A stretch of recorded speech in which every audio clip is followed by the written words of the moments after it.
ბიძინა ივანიშვილს მეოთხე სტადიის მძიმე დაავადება დაუდგინდა.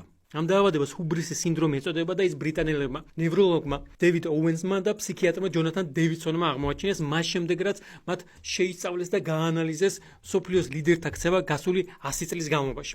ამ კვლევის შესახებ გამოცემულია წიგნით სახელწოდებით ავადმყოფობა სახელმწიფოს მეთაურთა თავებში გასული 100 წლის განმავლობაში.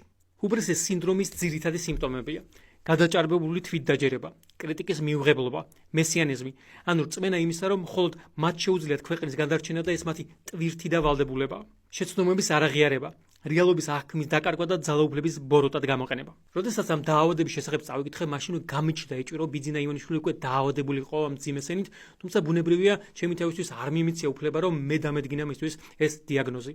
ამიტომ მივწერე ხელოვნურ ინტელექტს შემდეგი კითხვა. გაანალიზე, ხომ არ აქვს ბიძინა ივანიშვილს ჰუბრისის სინდრომი. შეაფასე მისი მდგომარეობა შკალით, სადაც 0 ნიშნავს, რომ მას ეს სინდრომი არ აქვს საერთოდ, ხოლო 5 კი ნიშნავს იმას, რომ მას ამ სინდრომის ყველაზე მძიმე ფორმა აქვს. რაზეც მან შემდეგი პასუხი გამცა. ბიძინა ივანიშვილს არ აქვს სრული მოწყვეტა რეალობასთან, რაც ჰუბრისის უმაღლეს დონეს ახასიათებს.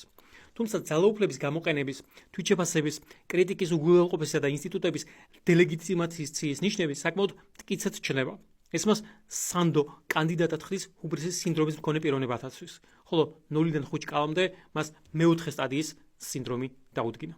თუმცა არ იდარდოთ, დაავადება ექვემდებარება მკურნალობას და ამისათვის საჭიროა პაციენტის რამოდენიმე წლით ძალაუფლებისაგან სრულად განრედება. ასე რომ იმედი ვიქონიოთ, რომ ბიძინა ივანიშვილი მალე შეძლებს ამ ძალაუფლების ძალიან მძიმე დასხივებისაგან გათავისუფლებასა და მკურნალობის დროულად დაწყებას.